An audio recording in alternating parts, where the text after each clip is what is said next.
Peace and blessings, and welcome to another episode of the How Now podcast, where we talk about how to live in the now. I'm your host, Kim Martin Raymond. I'm a minister, spiritual life coach, author, and founder of Redefining You LLC, where I help my clients to realign themselves, mind, body, and spirit. Welcome again to another episode. And this episode this evening is entitled Mission to Provide Essentials in the Now. And we're going to be talking about mission work. And that's something that's very important because it's still necessary, even though we're in a time of pandemic. And so we want to dive right in. And I want to introduce my very special guests that are joining me today. And as is customary with the How Now podcast, I'm going to ask my guests to introduce themselves at this time. Hello, my name is Luther Francois. I'm the CEO of the TOME Foundation, and we are doing essential work in Haiti and different countries. Okay. And I'm Jerrod Raymond. I'm Vice President of the TOME Foundation. I assist and help carry out some of the mission tasks and get things that the people need over in Haiti. All right. And I must say, initially, if you'll notice, he said his name is Jerrod Raymond, and the vice president of the Tome Foundation is also my husband. So I'm excited to have him here. And Luther is his cousin. And as he mentioned, they are members, or we all are members of the Tome Foundation. My husband and I are board members. And of course, as Luther mentioned, he is the CEO of the Tome Foundation. Now, it's TOME. And tell them what that stands for, Luther. TOME stands to offer more essential. And that's what we do. We offer essential places in need. Yes. And right now we are currently working in a town called Belanger, Haiti. And that's where we've been doing a lion's share of our work. The Tome Foundation started in 2019, and we have been taking trips there to help the people in Haiti. And this was something that we were doing prior to the pandemic. And tell them a little bit, Luther, about what we were doing there when we initially started our work in Belanger. Okay, when we first started off in Belanger, we started off reaching out to us, finding out more information at the school system, see what the school need. And so we didn't have as much support that we needed. So we did get enough to support one school with backpack and getting ready for the return back of the school season. And as the pandemic entered, and with COVID-19 started spreading all over different countries, so we started to distribute masks in Haiti and Belanger, and was doing temperature reading. And we also provided the school with a temperature gauge, thermometer, and to check the kids' temperature and provide them with different information about what to look for when if someone had COVID, or what's the symptom are, and how would they go about treating it, or keeping distance from each other from not getting contagious. Yeah. So that's what we did. We did do a lot of work there initially. Like you said, we did a lot of temperature readings and masks and providing backpacks for the children. Those were things that were essential, during the time once the pandemic hit. And Jerrod, if you can tell us, how did we get involved in helping out with the Tome Foundation, and what have been some of the things that we've been doing to assist? Well, personally, myself and you, we've gotten involved with the foundation through Luther. He explained to me some of the things he was up to, and Luther reached out to me and said, "Hey, Kim seems like she was, well organized, a good person, personable, has the vision similar to what he had." And he just kind of reached out to me and said, "Do you think that would be a good fit?" And I said, "Yeah, of course." Could run it by her, and of course, from that point, it was just kind of a seamless connection where we all just kind of jumped on board, because we do see the need to help others. Kim was already doing help with the church she was part of, and me, I've always had helping and kind spirit to look out for others. So we got involved there. It was pretty, like I said, it was pretty a natural fit. And since then, we've engaged in all the activities of the foundation, not just the school projects that Luther suggested and shifting to COVID. There's also been an ongoing campaign to provide street lights for the people of Bélanger. But our goal is to get sustainability over there. It's a long road, but we tackling those issues one step at a time. Very good. And I mean, now there's one thing, of course, we said Bellinger, Haiti, and there was a reason for that. Okay. And so Luther, tell them why we selected Bellinger, Haiti or why that was one of the focal points for the beginning of our work there. The reason that I selected Bellinger, Haiti, my father was born in Bellinger, Haiti, and that's where he grew up, and that's where he loved so much. And the people in Bellinger, Haiti is like family, and it's just a whole lot of people who want to progress. It's just they just don't have the means and the support to help them to get to that next step.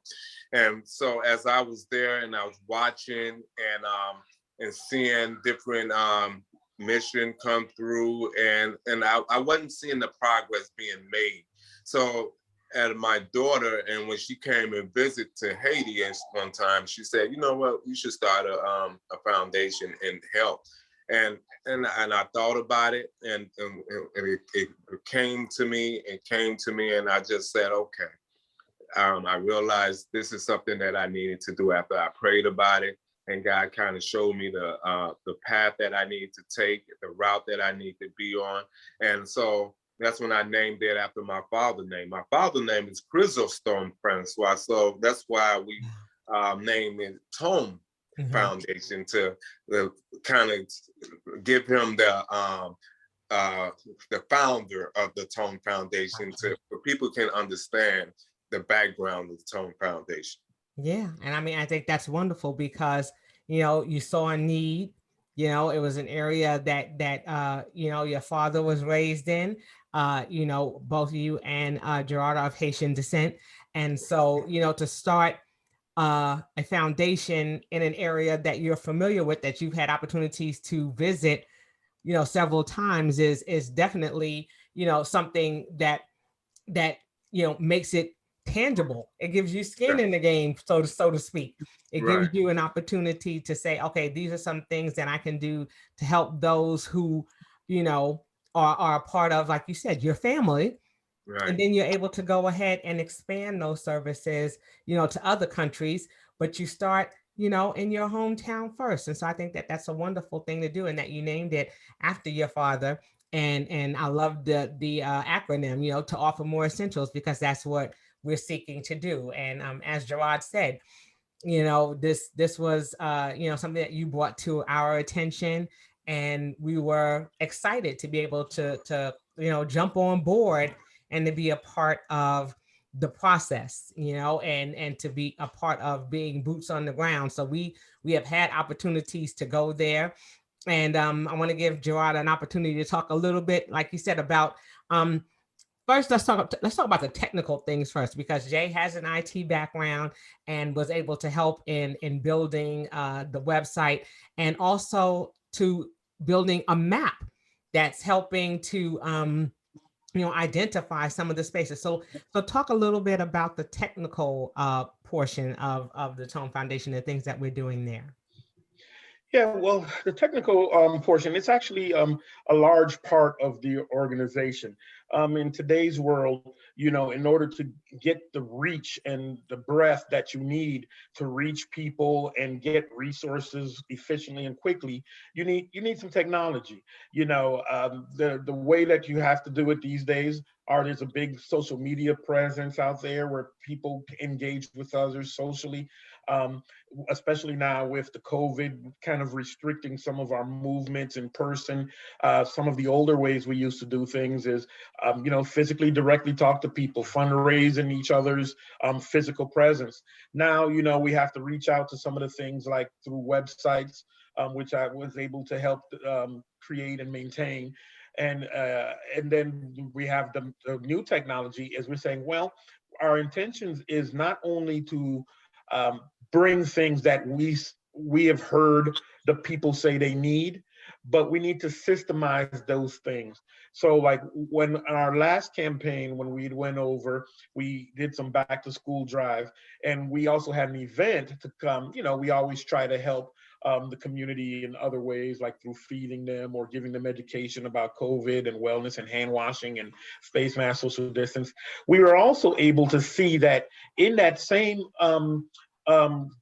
time frame of that event, we were able to say that, they're looking for lights.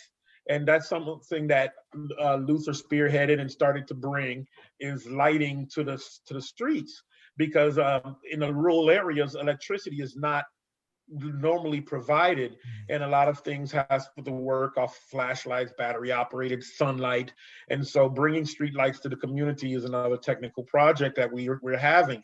So you could probably see that there's going to be some components there that we need to have systems.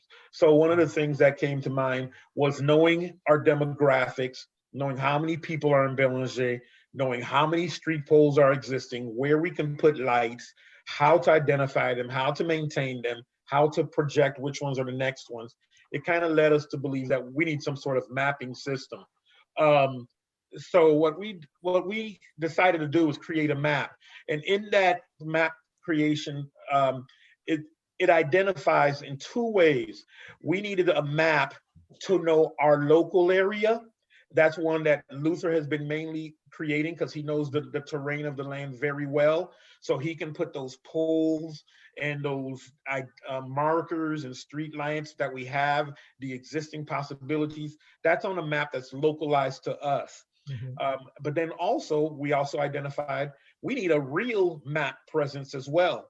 So I've been working on making sure that our presence of the foundation is able to be seen by the public.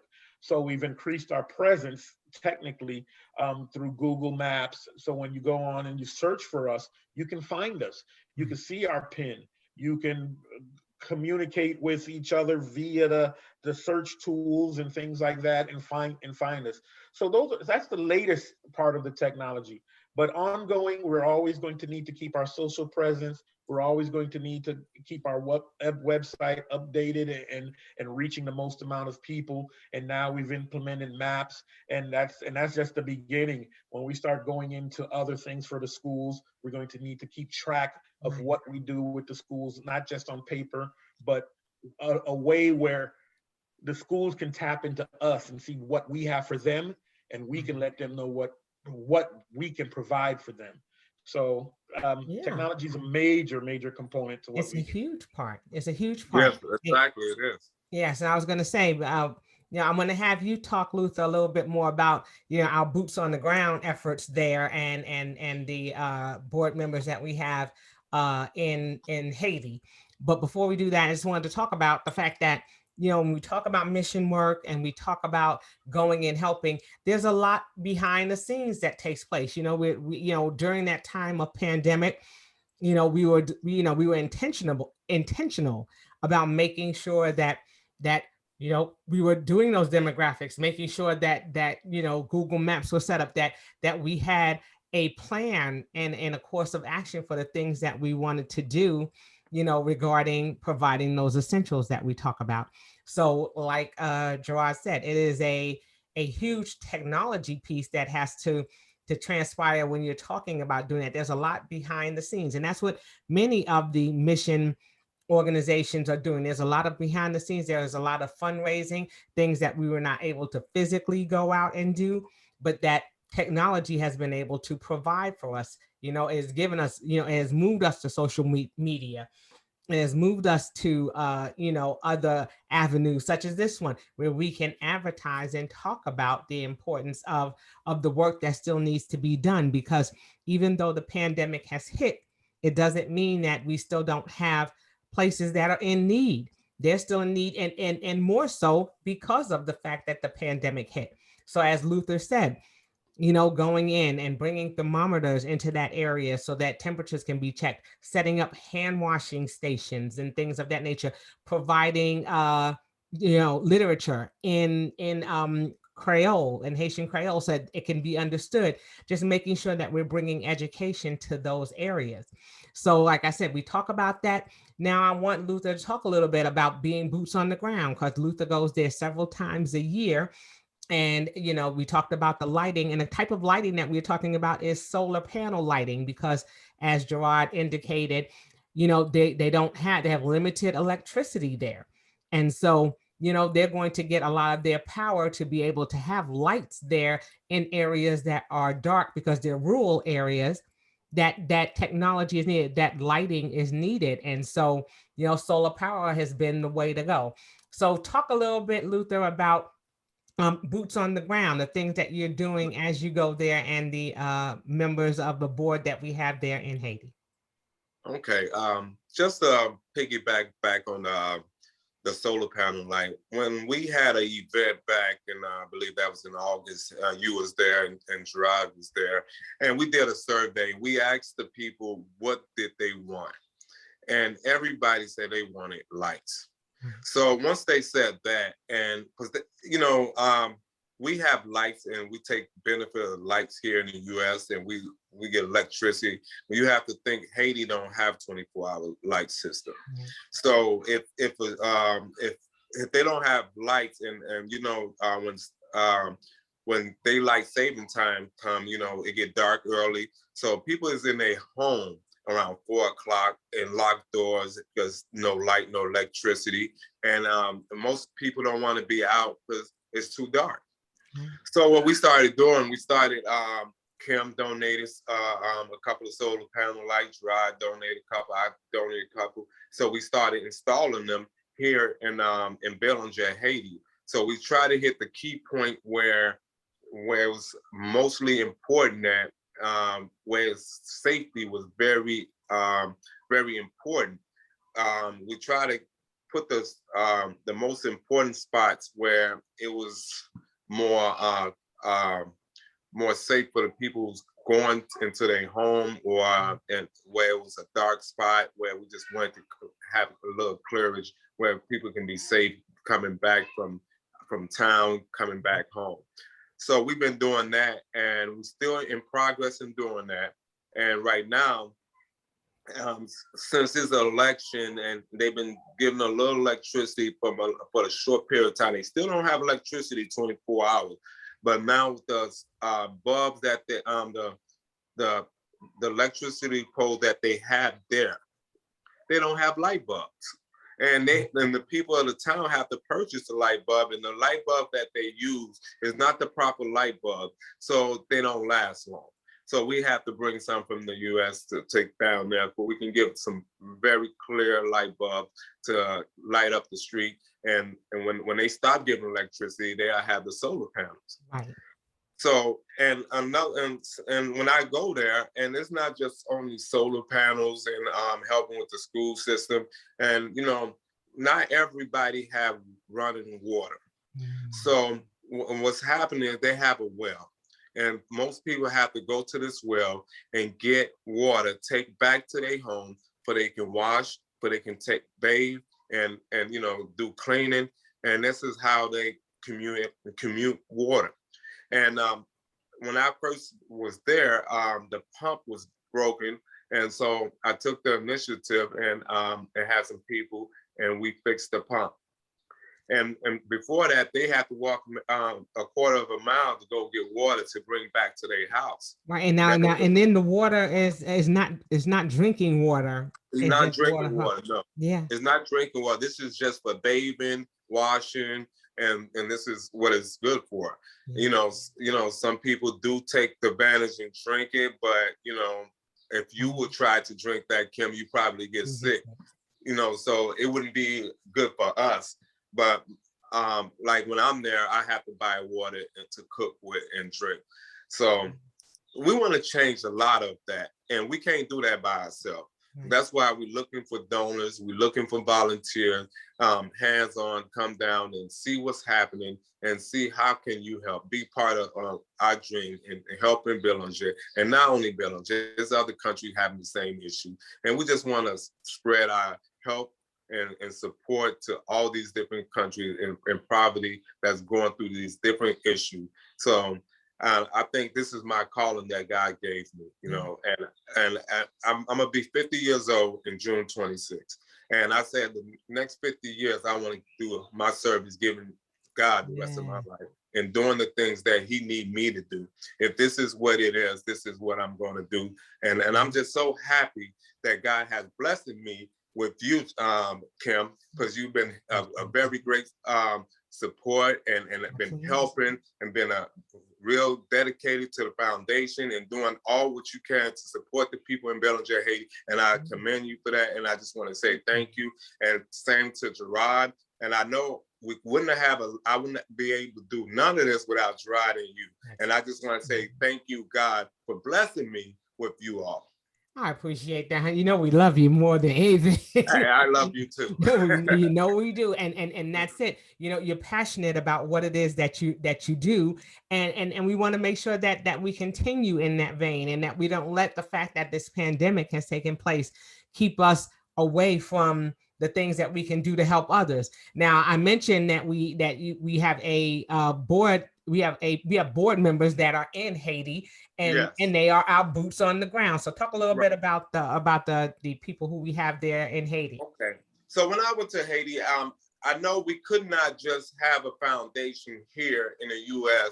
without having nobody there who's letting us know what's happening, what's going on, what the people need, and what we need to attack, and what's the vision to what and which way to approach. So what I did is I started looking at people and talking to people and seeing where they heart at. And that was very important, to know where a person's heart at. If their heart is in the right place, they would be a perfect match. And I got some tremendous people there. I got 5 people. I got Gaspar, and I have Polo, and I have Babo, and I have Fane, and I have Richard. Richard replaced his father, Pantamine. He had passed away not too long ago, you know, and it's a sad thing, but we blessed that he's before he passed, he wanted his son to take his position and continue the dream. So I just want to say, so ever since we've been, they have board committee meeting twice a month, and they report, and sometimes I join in the meeting and see what's happening and what we need to do, and what's our next mission, and how we're going to tackle it, and how we can solve some of the things that we need to solve. And the last thing that we did when we was in Haiti, me and the committee, we fed the homeless.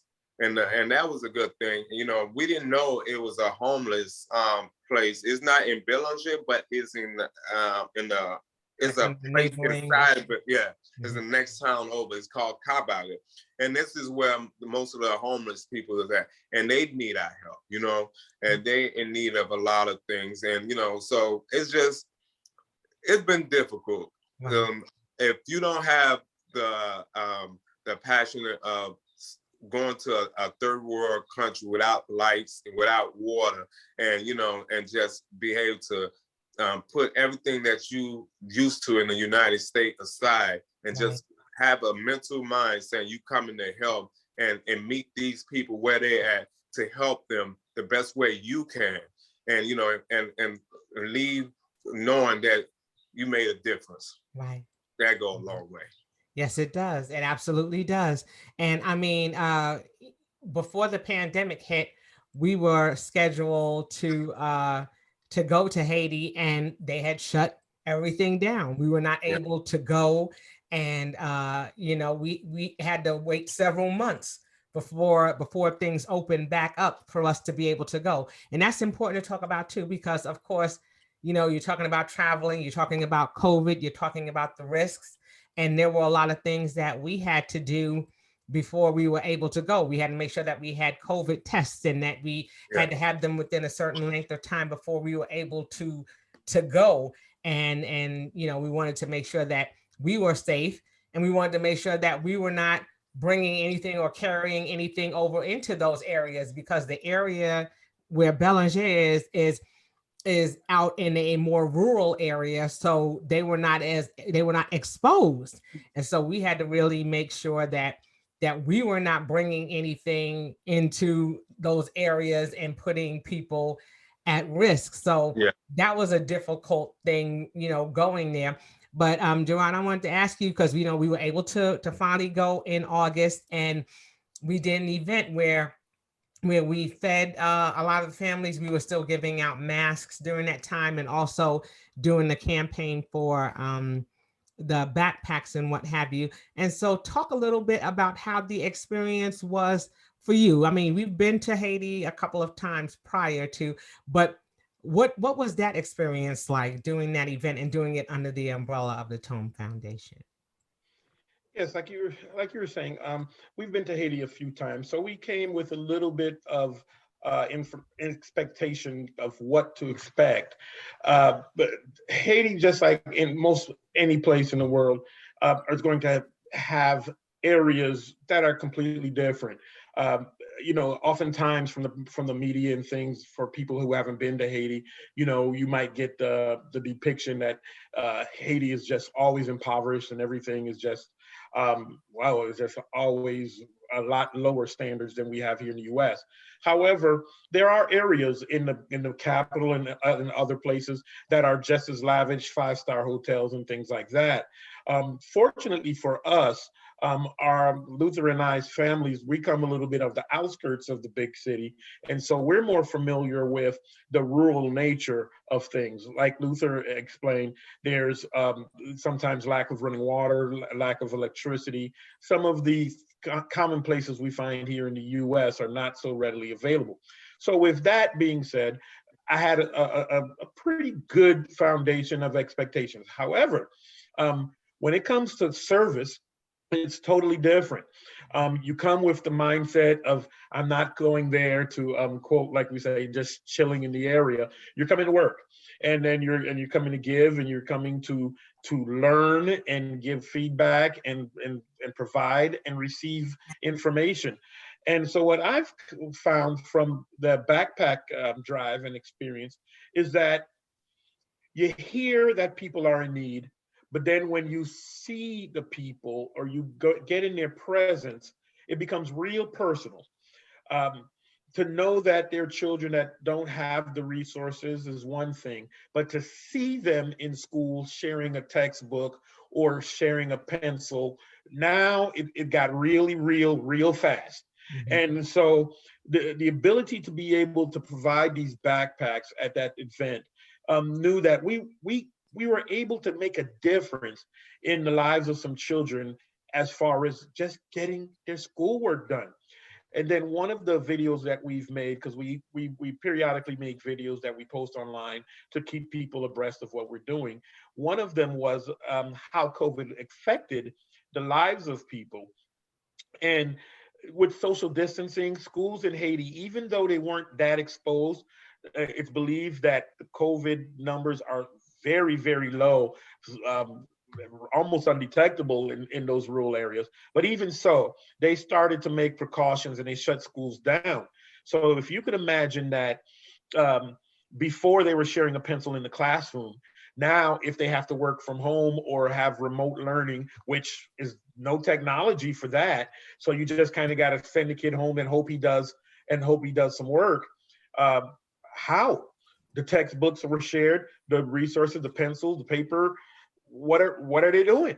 And so it was a very great experience to be able to say, okay, well, now at least we know if we send them with some flashcards and we send them with pencils and paper, if there was something that was told to them to do, at least they have a chance. They have a chance to do it. And so that experience is completely different. And I would challenge anybody, if they're going someplace, put aside, as Luther said, put aside what you think here, and meet people at where they are. If they need a pencil, give them a pencil if you have it. If not, let's see how we can get hold to it. It's not something that we have to feel pity on them, because they're very proud people, but yet we know from what we have here in the U.S., we can help them. And it doesn't have to be hands out. because they want to help.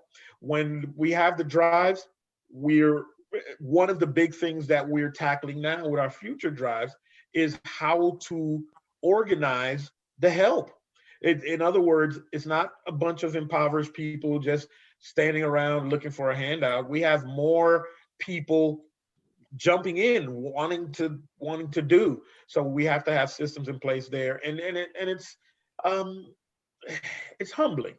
It's not overwhelming. It's definitely an eye opener. Will you get through it? Absolutely. Is it tough sometimes? Yes. Is it fun? Yes. It's all these things wrapped up into once. But to answer your question, the difference between just going there and then actually being there of service is that you get really personal. We learned a lot of the children's names. We took photos with them, learned their names. We want to connect with these children and the people individually. And just to give you a little bit of background context, we're not talking about a lot of people here.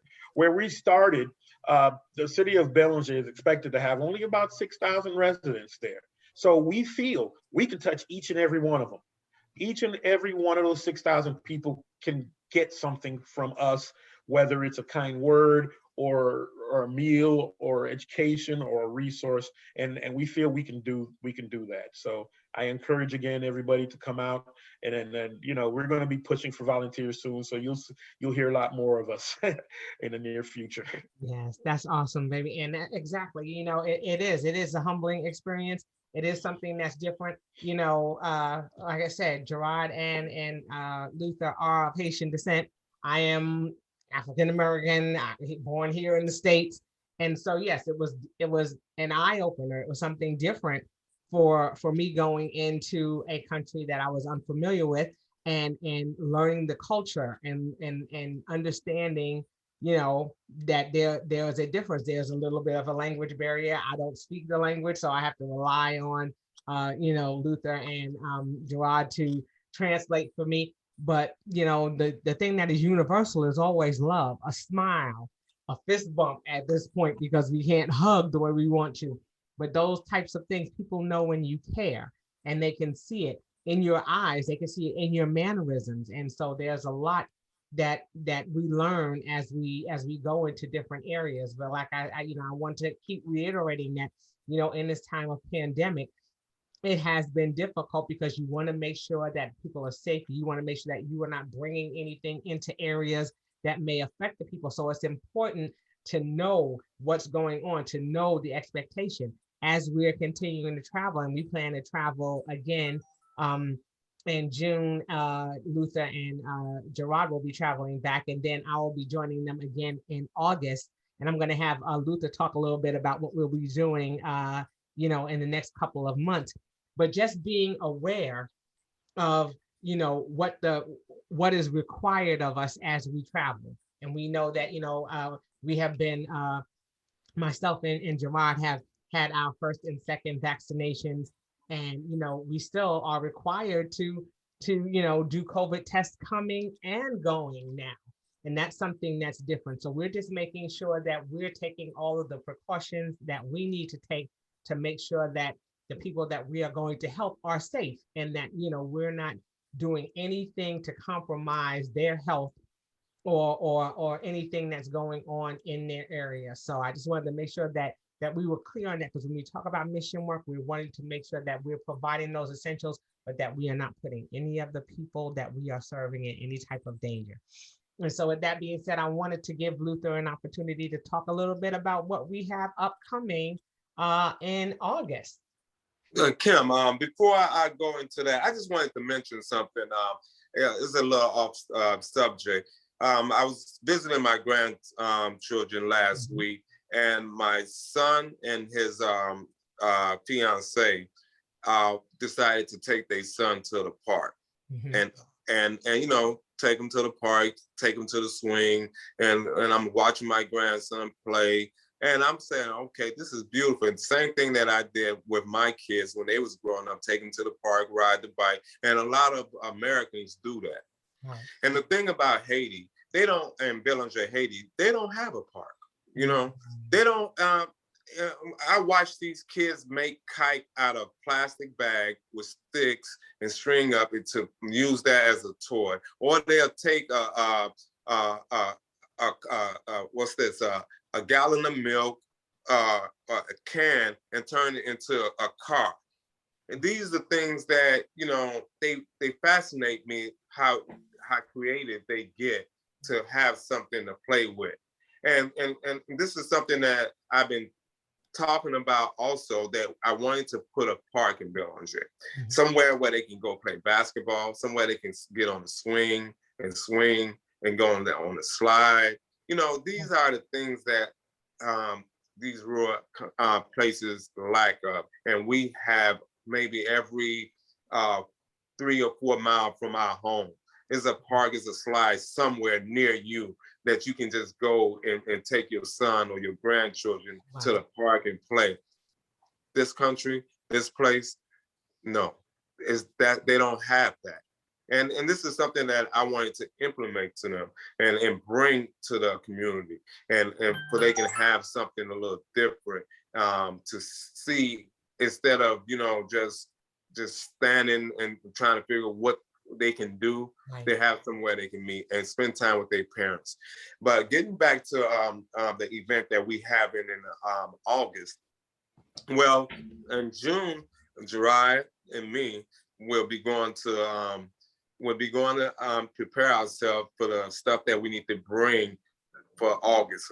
In August, we have no wellness fair, and we will be giving out backpack and taking temperature for the parents, and taking their blood pressure, and keeping them aware about high blood pressure and different things about to keep better maintain of themselves and what to look out for, and also for the kids, and get them ready for the new fiscal year, and that starting in September. So that's why that's in August, and we want to make that an annual thing where we go every year and make sure, get them ready to go back to school, maybe having a wellness fair, a little physical, make sure that they're on the right path, everybody is staying healthy, their parents are staying healthy, you know, because, you know, they don't have clinics there. The major hospital is in Port-au-Prince, that's miles away. And the clinics that they have there, it might be in someone's home. You know, I remember that I had an accident on a moped. They took me to someone's home, and I had scrape, and the person who was driving me on the moped had bruises and everything. Only thing they did was just clean it up with peroxide and send us home. You know, it wasn't a clinic. It was just a self-serve, you know, somebody home, you know, but we would like to change that. We want to make a difference in that community. And we want to, and the more people we get involved, the more that we can do. Right. And I think that's awesome. And just like you said, we're going to be doing a wellness fair there. And it is about education, and it is about doing, you know, little minor, you know, physicals that we can do to help with, like I said, blood pressure checks and checking for diabetes and things of that nature. And it requires people to step in, and we have some doctors and nurses, people who are going to be able to come in and assist in that effort. And so those things are critical. You know, volunteerism is critical. And the one thing that I want to talk about that's important is that volunteerism piece, because we want to make sure that, you know, when we have volunteers coming, that there are certain stipulations. So, you know, if you're looking at being a volunteer, and you're looking at helping out with mission work and talking about doing things outside of the country, that, you know, like we do at the TOME Foundation, just making sure that people are taking, you know, doing their due diligence, making sure that we're educating them about the area that they're going in, that we're talking about the things that they'll need as they are entering this area. And the one thing, Jerrod, I'll have you speak to a little bit is about the idea of you know, safety there, because a lot of people are hearing things, you know, they may hear things about Haiti right now. They are, you know, having some issues with, you know, that are some political issues that are taking place in Port-au-Prince. And, you know, there are people who are a little nervous about the things that are going on, and it's about making sure that you educate people who are willing to volunteer about things that are going on in the area, and making sure that you're easing their, that you're easing their minds about things like that. So talk just a little bit, sweetheart, about the safety issues, or the things that can come about. Yes. When it comes to volunteering, although you may believe that the goal is to provide help for the people, and that is true, that is the goal.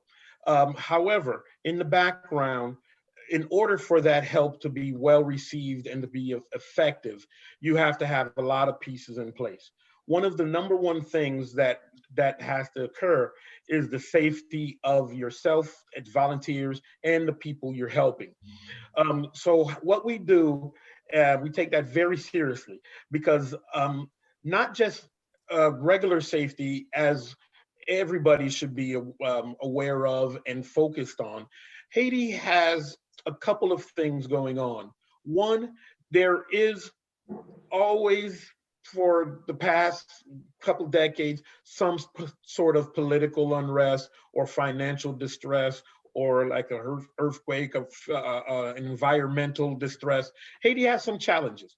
And so what we always want to focus on is making sure we let the people know what are the most important things of today.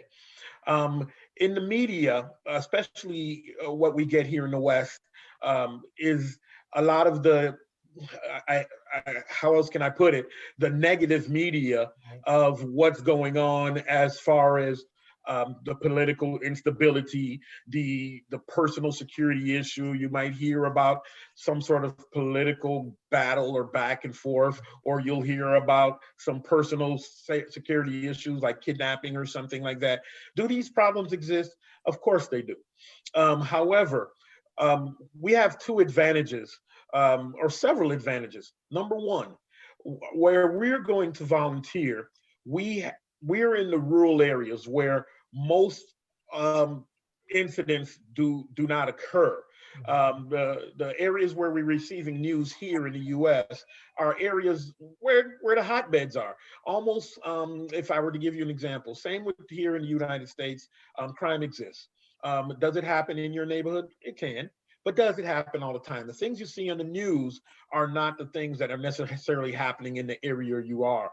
When we had here in the U.S., when we had racial violence, probably wasn't exactly in your town. When we had political uprisings in the capitals and things, probably wasn't in your town. When you have police shootings or muggings and things like that, probably not happening right where you are. And so we want to keep that in front of people, that although things do occur, the number one thing is that they are at that moment not so much happening where we are.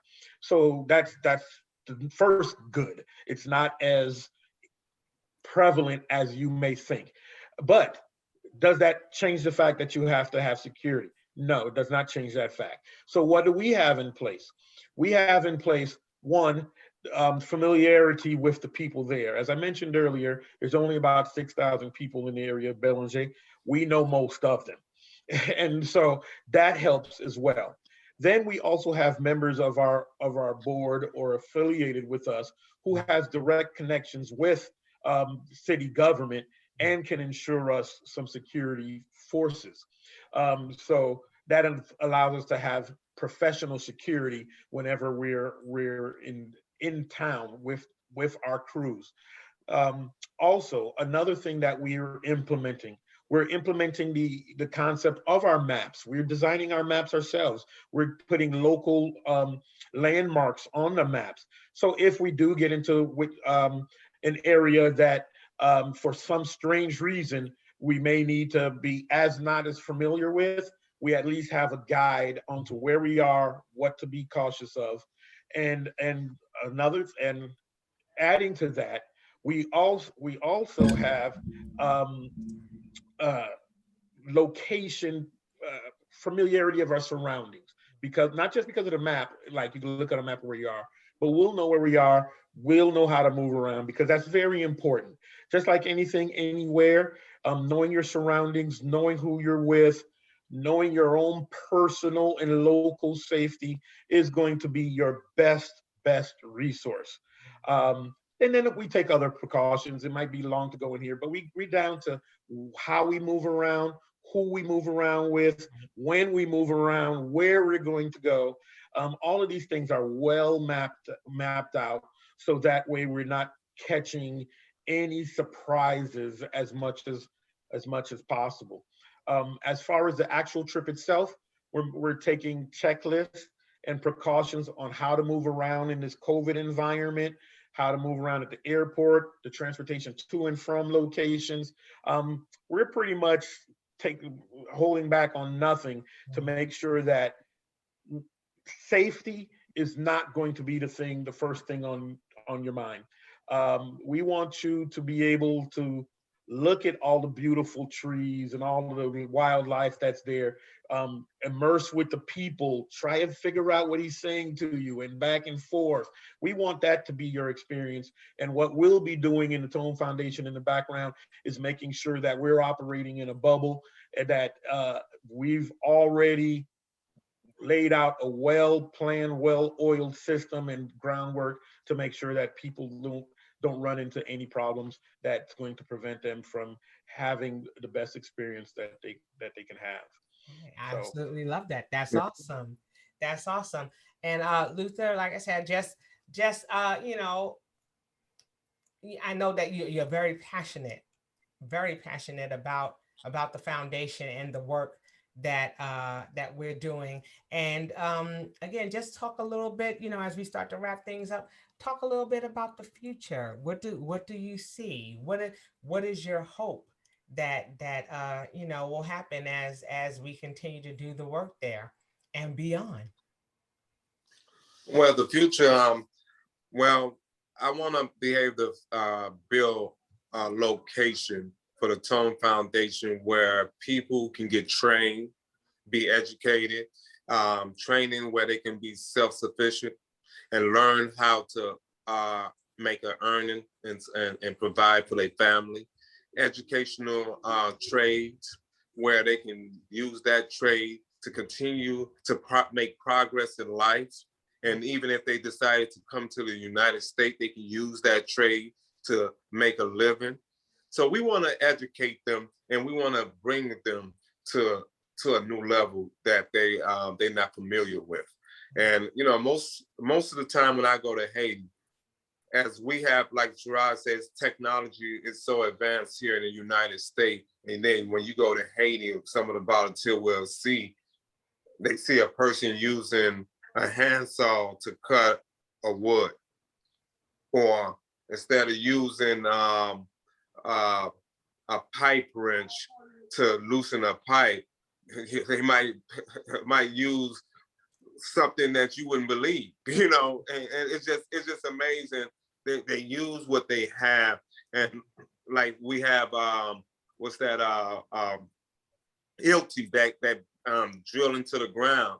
You'll see a guy making gravel out of stone, sitting there chipping away the stone to make gravel. You know how long that takes? Yes.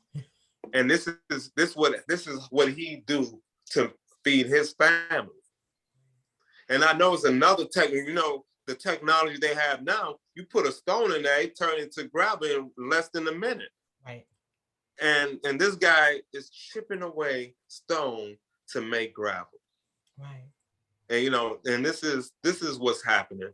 And we want to update them, and we want to give them training about safety. They take a lot of chances that if OSHA would have saw that, they probably got terminated.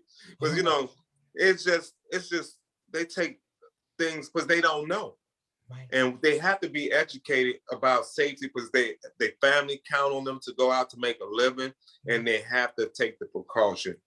If they're climbing a tree, you know, and painting a house on a ladder, holding one with one arm and painting with the other, you know, these are things that they need to be educated on, but they won't get hurt. And that's what I'm looking for in the future.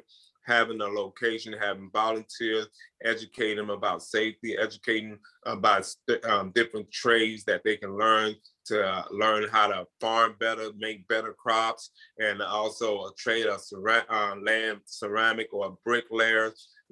Whatever that we have access to, volunteers to, even if the future bring that we have certain people with certain skills. Right. That's why when we're looking for our volunteer, we're looking at what type of skill that they have that they can bring and help these people and teach them, and that's what we want to do. That's what I'm looking at for the future. It's not here only in Haiti either.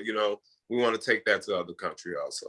Absolutely. And I love that you said that. Yes, about sustainability and giving people the tools that they need to not only be assisted, but to be able to take what they've learned and use that to continue to maintain and sustain the things that we can bring to assist. And that's something that's so important.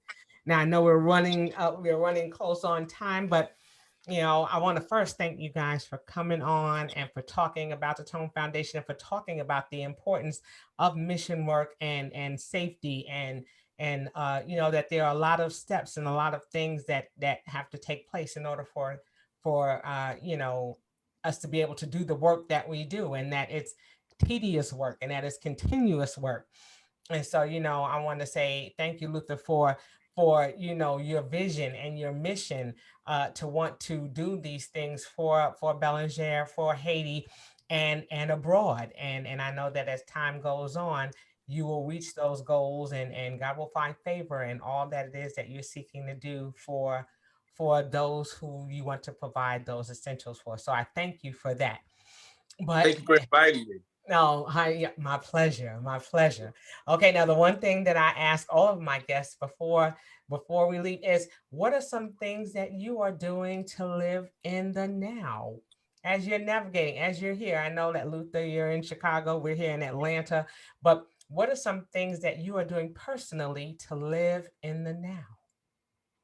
Well, here, basically, I meditate and trying to keep a peace of mind and keep my mind focused, and I pray, and God been leading me in the right path, and He's been taking me through a journey, and I've been blessed with that, and I just thank Him for allowing this vessel to be used as He wants to. Yeah. And most of the time when I'm not dedicating my time to God and meditating, I'm at work. I work for a company that outsource at a facility, and I do mechanical maintenance there, and that's what I do. And when time permit, I do enjoy golfing.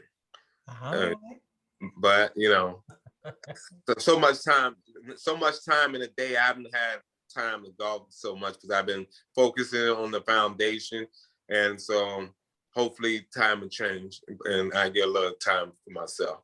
Yes, and then I just want those who are able to see this visually, he's got those guns working, okay? Yeah. Not talking about physical guns. I work out a lot. I was surprised, you brought that up. Yeah, I do work out a lot. That's when I talk about yeah.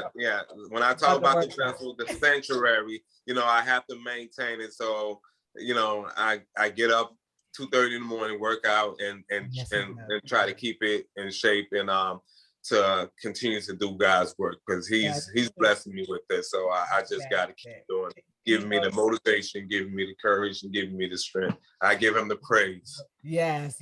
Like I told, I had to tease him about that. I love, he got the guns, he works out. Okay, so don't sleep on him. All right.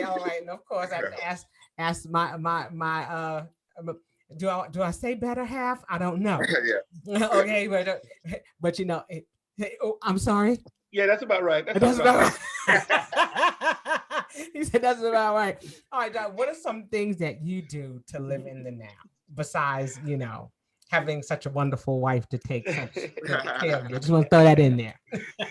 Right. Yes, actually, I've just started to try to live in the now. I've been under the impression that uh, I'm a workaholic, so I like to always stay busy. I'm always working. When you catch me, he's working, he's busy, he's this. And I think what I've led myself to believe in the past is that through hard works, you'll succeed and things like that. And then I had to kind of take a step back and say, well, what is the success? I've kind of not paid attention to the now. And I've always been saying, work for the future, work for the future, work for the future. But one thing that I've come to realize is that uh, when you're working hard, you get certain things. When you're not working hard, so things still sometimes happen, whether you're working or not. And so I've taken the time now through the constant pleas of friends and family, even my doctor, definitely my wife, to to to to do things now, for yourself.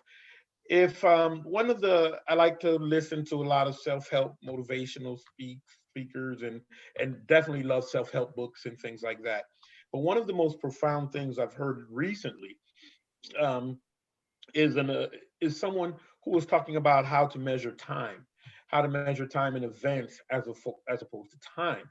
If you start looking at things, and I'll just share it with you. If you start looking at things in how often those things will occur, as opposed to the time it took for those to occur, you'll see it's a different perspective.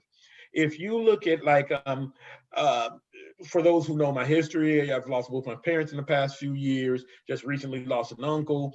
And if somebody were to tell me that, well, you got 5 years left with them, you say, okay, I got 5 years. That's pretty short. But then if you looked at it like, in those 5 years, you may only see them twice a year. You only got 10 visits left. Totally, totally different. Totally different if you see you're only going to see somebody 10 times, or if you think you're going to see them for the next 5 years, whether it's a friend, a family, a loved one. So what I'm doing now is I'm allowing myself to make sure that I make events. When the kids want something to do, let's do it. If I allow Luther to try and call me every morning to work out now, because my health is important to me. That's right. I got to enjoy the times I have with the ones that I love, and the work, for some reason, the work just always seems to be here. So I might as well take the time to make sure that the events that I do, the things that I do, makes a difference in the future. But I do them now, not plan for the future, and nothing's occurring now. And I'm not just talking about fun times. I'm talking about any time. The trip to Haiti this June, I was on the fence on should I go, and then I started thinking, what else am I doing? Just going to be working. So let's go and make a real difference somewhere else. That'll stay in my mind. The events will be solid for me. I will have advanced other things way more than I will if I just do what I do on a daily, the construction related tasks that I do now. So that's my how now. Trying to look at every single thing as an event. When I go outside, it's an event. It's not just something to do. Life is short, don't want to be gloom and doom, but this may be the last time I can do this event. Not because I pass, maybe that event no longer occurs. Right. Um, uh, and I know we're wrapping up, but it started hitting from me a little while back. Last year was challenging. A lot of the things that we took for granted going outside, I have several children, and one of them didn't get a chance to graduate. And it wasn't just the fact that she didn't get a chance to graduate in a ceremony with her peers. What was a little bit more rough to me on that was that when they announced that they were closing things for COVID, they shut them down. I mean, it was email, we're not opening the school back up. We'll give you the date when you can pick your stuff up out of your dorm or out of your location. Right. And I thought to me, like, wow, that's rough. How about if you had a good friend from 2 or 3 years Right. in school, and at graduation you were going to have fun? Or, you know what, I'll get her number next week in class before we graduate.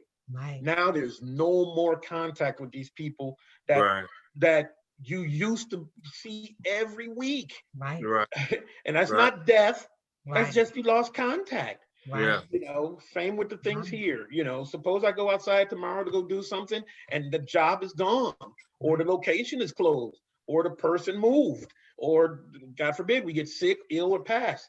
So I'm Right. just But trying it's to just a make matter of, like you said, it's a matter of being intentional about the it's things that you intentional. do. It's being Everything that I do intentional. now, make sure I stop. It's the cliche, stop and smell the roses. It's That's true. it. Yeah. Just look outside. Look how beautiful it is. If you That's just it. going, and you don't pay attention to that, you'll miss it. So That's Exactly. that's what I'm doing for now. That's it. And these are words of wisdom. And I think that those are things that are important for us to remember as we're living in this now, that we're living in the moment and that we're doing things that are going to help to fill our cups to a point of overflow, so that, again, as I keep saying, and I'll keep saying it, so that we're pouring from a cup of overflow, so that it flows into the next person, but it still leaves enough for us so that we can all make a toast to our victories together, because none of us are at a point of depletion. We're at a point of being able to fulfill and sustain for each other. And with that, I want to say thank you again for joining me. Guys, I love you to my whole heart. I thank my husband Jerrod for being here. I thank my cousin Luther for being here. I love you guys. I love the work that we're continuing to do together. And I pray that we'll always continue to do those things together to provide those essentials. But before we go, I want to make sure that we give people a way in which to contact you or to contact us. And that will be by going to our website, and that is www.thetomefoundation.com. And I'll make sure that I put that in our comments section or in our description. When you go back and listen to the show, you'll be able to go to our website and gain information, find out about volunteerism, find out about the things that we're doing, take a couple of, take a look at a couple of the photos that we've taken from our previous trips. And also, Luther, give them the phone number for the TOME Foundation. It's 708-922. Wow. I haven't really 2777. caught me off guard there, Kim. It's not like it's all the time that I you call yourself. Right. Right. All right, Jerrod had the rest of it. Hold on. You said 708.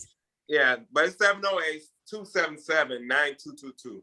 All right. 708. Say one more time. 708. Yeah, 277-9222. 9222. Okay. And again, it's www.thetomefoundation.com.